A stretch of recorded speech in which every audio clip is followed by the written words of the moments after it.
ஒரு அரைக்குறை நிலத்தில் 20 மாடுகள் கட்டுறதுக்கு கொத்தம் வச்சுருக்கேன்.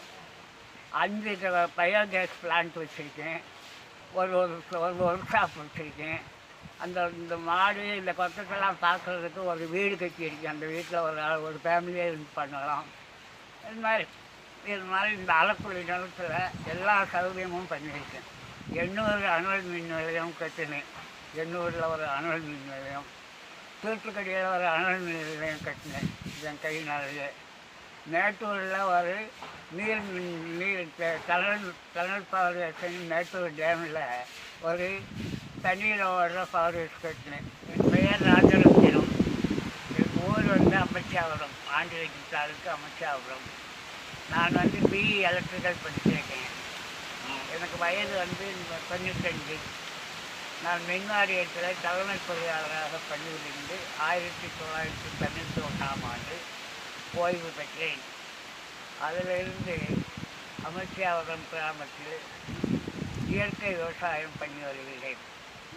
என்னுடைய மெயின் 2 ப்ராஜெக்டு, ஒன்று biogas, generation of biogas, another is bio fertiliser. இது 2 தான் என்னுடைய தொழில். பயோகேஸுக்கு நான் மாடு வளர்க்குறேன், ஒரு 10 மாடு. அதனுடைய ஜானியை வச்சு பயோகேஸ் ஜென்ரேட் பண்ணுறேன். அதில் இருக்க கழிவெல்லாம் இயற்கை உரத்தோடு சேர்ந்து இயற்கை உரமாக மாறுது. இயற்கை உரத்துக்கு என்கிட்ட இருக்க ஒரு 1000 தென்னை மரம், மாமரம், கொய்யா மரம், வாழை மரம், இதனுடைய கழிவுகள், மாட்டு சாணம், மாட்டு பக்கத்தில் இருக்கிற கழிவுகள் எல்லாத்தையும் சேர்த்து ஒரு நாளைக்கு 1/4 டன் இயற்கை உரம் சேர்த்து வைக்கிறேன். இந்த 2 தான் என்னுடைய பெரிய தொழில். இதுக்கு நான் செலவு ரொம்ப குறைச்சல். பயோகேஸ் மாட்டை தென்னந்தோட்டத்தில் மேய விடுறேன், அது சாணி படுது, அதில் பயோகேஸ் ஜென்ரேட் பண்ணுறேன். அது எனக்கு ஒரு 30 வருஷமாக ஒரு நாளைக்கு ஒரு 150 ரூபாய்க்கு பயோகேஸ் எனக்கு என்னுடைய உபயோகத்துக்கே வந்துடும். அப்புறம் இது பயோ ஃபெர்டிலைசரை பற்றி சொல்லிட்டு ஒரு நாளைக்கு 1/4 டன் வரும். இதெல்லாம் நானே பண்ணிக்கிறேன். அதிகமாக கூலி ஆட்கள் இல்லை. நேச்சுரல் தான். நான் டிபெண்ட் காற்று, மழை, சப்ஸ்டாயில் வாட்டர், பனி எல்லாத்தையும் அதை நம்பிக்கிட்டு தான் இருக்கேன். அதனுடைய பயன்கள்னால எனக்கு தென்னை மரங்களும் மாடுகளும் தானாக வளருது. தானாக வளர்கிறதுனால எனக்கு செலவுகள் குறைச்ச வருமானம் ஒரு நாளைக்கு ஒரு 5000 ரூபாய்க்கு வருவாங்க. வருஷத்துக்கு எனக்கு ஒரு மாதம் ஒரு 1,00,000 ரூபா வருமானம் வரும். மாதம் வருஷத்துக்கு 12 லட்சம் ரூபா, 10 லட்சம், 12 லட்சம் வரும். அதில் செலவு ஒரு 3 லட்சம் செலவழித்தா கூட மீதெல்லாம் நான் மறுபடியும் விவசாயத்துக்கு செலவழித்து அந்த விவசாயம் நல்ல முறையில் நடந்துக்கிட்டு இருக்கு. இது முக்கியமான விஷயம் என்னன்னா, இயற்கையை தான் நம்பிக்கிட்டு இருக்கேன். வேறு எதுவும் நான் பண்ணலை. கூலி ஆட்களெல்லாம் வைக்கிறது கிடையாது. இயற்கையில் வர்றது மழை தானாக வருது, குளத்து தண்ணி வருது, கிணத்து தண்ணி வருது, மண் வளம். இந்த இயற்கை வளத்தினால மண் வளப்பட்டுறது. மண் வளர்ப்பறதுனால மாட்டுக்கு புல் வளருது, மரங்கள் வளருது. எல்லாமே எனக்கு உதவியாக இருக்குது. என்னுடைய செலவு மற்றவங்களும் இதே மாதிரி இயற்கை உரத்து போட்டு இயற்கையவே நம்பி அவங்க விவசாய தொழில் பண்ணலாம். இது என்னுடைய அனுபவம். எனக்கு வயசாச்சு. நல்ல முறையில் படிச்சிருக்கேன். மின்வாரியத்துலேருந்து என்னுடைய அண்ணனுக்கெல்லாம் அனுப்புனாங்க. அங்கெல்லாம் போய் கொஞ்சம் கற்றுக்கிட்டு வந்தேன். மின்சாரத்தை கற்றுக்கிட்டு அதெல்லாம் இப்போ பயனுள்ளதாக இருக்குது. இதை கேட்டு மற்றவர்களும் என்னை சுற்றி இருக்கிறவர்களும் இது மாதிரி என்னை மாதிரி இயற்கை விவசாயம் பண்ணலாம் அப்படின்றது என்னுடைய நம்பிக்கை. ஐயா, இயற்கை விவசாயத்துக்கு பார்த்தீங்கன்னா நம்மாழ்வாரை நிறையா சொல்லுவோம். நம்ம உதாரணமாக அவர் இயற்கை வேளாணுக்கு ரொம்ப ஒரு முக்கியத்துவம் கொடுத்தாரு. ஸோ அந்த வகையில் நீங்கள் என்ன சொல்ல விரும்புகிறீங்க இயற்கை வேளாணை பற்றி? அதான் இயற்கை வேளாண் இயற்கையை தான் பண்ணுறேன். நான் இயற்கை நம்பி இயற்கை உரமம், இயற்கை இயற்கை அப்படின்னா எரிபொருளும் தயார் பண்ணுறேன். இயற்கை இதே தொழிலில் உத்தரப்பிரதேச மாகாணத்தில் 65,000 கோடி ரூபாய்க்கு எஸ்டிமேட் போட்டு அவங்களும் உத்தரப்பிரதேச ஸ்டேட்லேயே இந்த இயற்கை உரமும் இயற்கை கேஸும் உற்பத்தி பண்ண போகிறாங்க. அது பேப்பரில் நான் பார்த்தேன்.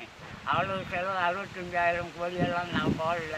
என்னுடைய உழைப்பினாலே நானும் இந்த 30 வருஷமாக இயற்கை உரமும் இயற்கை எரிவாயும் பண்ணிக்கிட்டு இருக்கு. அது எனக்கு ஒரு பயனுள்ளதாக இருக்குது. அது என்னுடைய தொழில் வளர்ந்துக்கிட்டே இருக்குது. இதை எல்லோரும் பண்ணலாம். இந்த நான் நான் பண்ணுற 2 தொழிலுக்கும் இயற்கை தான் இது வழிகாட்டி. மழை, வெயில், காற்று, பனி, சப்சாயில் வாட்டர், ரிவர் வாட்டர், இதில் என்ன இயற்கையில் வரல, இந்த இயற்கையில் வர்றது கூட எனக்கு உதவியாக இருக்குது. என்னுடைய தொழில்கள் வளர்கிறதுக்கு பயன்படுது. ஐயா, இந்த வயசுலேயே வந்து உங்களோட சுறுசுறுப்புக்கு ஒரு என்ன காரணம்னு சொல்கிறீங்களா? சுறுசுறுப்பு நான் சின்ன பையன்லேருந்து இந்த ஊரில் வளர்ந்தேன். சின்ன பையன்லேருந்து விவசாய தொழில், படிப்போட விவசாய தொழிலும் பண்ணுவேன். நான் படித்தது வந்து 5ஆவதுலேருந்து 10ஆவது வரைக்கும் நாடார் சரஸ்வதி தேனியில் படித்தேன். 51ஆவது வருஷம் 10th பாஸ் பண்ணேன் நாடார் சரஸ்வதியில்.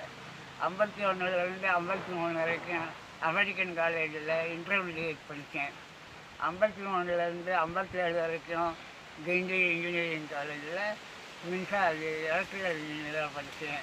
57லேருந்து 91 வரைக்கும் மின்வாரியத்தில் பணிபுரிஞ்சேன். பல இடங்களில் நல்லா தொழில் பண்ணி நல்லா பண்ணேன். அவங்களும் நல்லா வச்சுருந்தாங்க. ஐயா, உங்கள் சர்வீஸில் ஒரு குறிப்பிடத்தகுந்த ஒரு முக்கியமான டேம் கட்டினது அந்த மாதிரிலாம் ஏதாவது ஒரு இது இருக்காங்கய்யா? என்னுடைய குறிப்பிடத்தக்கது வந்து நான் வந்து மின்வாரியத்தில் மின்சாரம் கொடுக்கறது மட்டும்தான் தொழிலாக வைக்கல. நான் மின்சாரம் உற்பத்தி பண்ணுற தொழில் தான் பண்ணேன். காற்றாடி மின்சாரம் நான் தூத்துக்குடியெல்லாம் 20 மின்சார காற்றாடிகள் 1984 முதல்ல நான் தான் பண்ணேன். வெளிநாட்டிலேருந்து 20 வாங்கி காற்றாடி மின்சாரம் உற்பத்தி பண்ணேன் 20 நெல்களில் மின்வாரியத்துக்காக. அதுக்கப்புறம் மின்வாரியத்தில் நிறைய பண்ணாங்க. பிரைவேட்காரங்களும் பண்ணாங்க. நான் தான் ஆரம்பிச்சேன் காற்றாடி மின்சாரம். இதில் வந்து என்கிட்ட என்ன கேட்குறீங்கன்னா, விவசாயம் பண்ணுறது இயற்கை தொழிலாக தான் இருக்கணும்.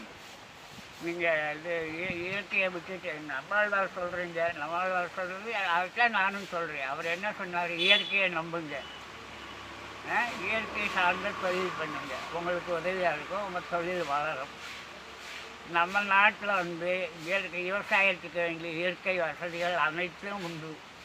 வெயில் போதுமானதாக இருக்குது, மழை போதுமானதாக இருக்குது, காற்று போதுமானதாக இருக்குது, மண் வளர்ந்த போதுமானதாக இருக்குது, ஆறுகள் போதுமானதாக இருக்குது, மலைகள் போதுமானதாக இருக்குது. இது மாதிரி எல்லா விவசாயத்துக்கு வேண்டிய எல்லா வசதிகளும் இந்தியாவில் இருக்குது.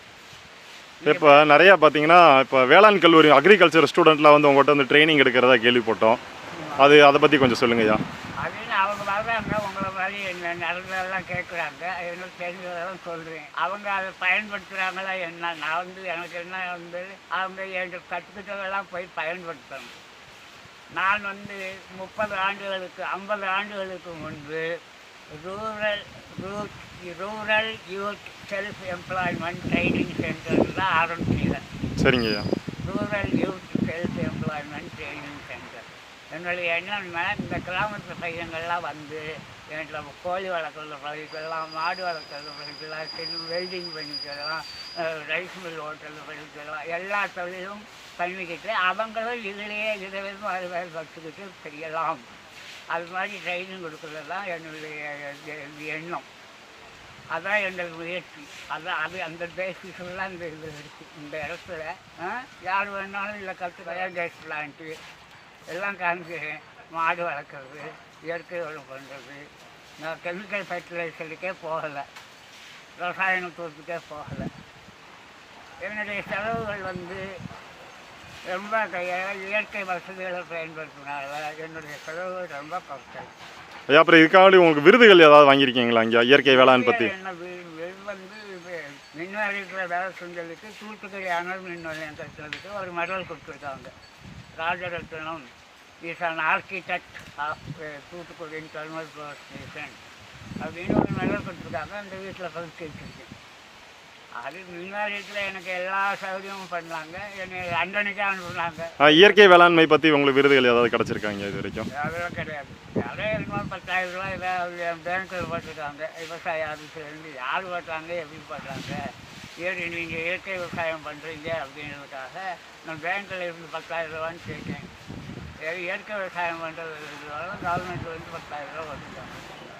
இந்த மாட்டுக்கட்டு சைடுன்னு அந்த பக்கம் சாயங்காலம் இதில் போட்டுறோம். கிணத்துல இருந்து மோட்டார் தண்ணி இதில் வந்து விட்டுருது. சாணி தண்ணியில் கலக்கி இந்த பைப் வழியாக போய் இந்த இதுக்குள்ளே போயிடுது. இந்த 2 தொட்டிகள் எதுக்குங்கய்யா? அதாங்க இதுக்குள்ளே போயிடுதுங்க இந்த சாணி தண்ணி. சரிங்க. இந்த தொட்டியில் ஒன்று அந்த தொட்டி வாழ்வு தனித்தனியாக வச்சுருக்கேன். சரிங்க. அங்கே போய் அது நிறைஞ்சிடும். நிறைஞ்சி அதில் வந்து கேஸ் ஜென்ரேட் ஆகிடும். ஜென்ரேட் ஆகி அந்த தொட்டியில் மேல் பக்கத்தில் கேஸு சேர்ந்து அது அந்த பைப் அந்த வாழ்வு இருக்கலாம் தவிர்த்து அந்த பைப் வழியாக வீட்டுக்கு போயிடும். இது வந்து இயற்கை எரிவாயு. ஆமாம். இது மாதிரி ஸ்டார்ட் பண்ணுறேன். ஒரு நாளைக்கு வந்து 250. இது எல்லாமே இயற்கை உரம் ஏங்கய்யா? இல்லை இயற்கை உரமாக தான் போகும். வேறு என்ன ஆகும்? இந்த பின்னால் பிறகு அதே இல்லை. இது மாதிரி மக்கியத்தில் மண்ணோட சேர்ந்துருக்குது. இந்த மரத்தை பாருங்க. இந்த மரங்கள்லாம் வளருது.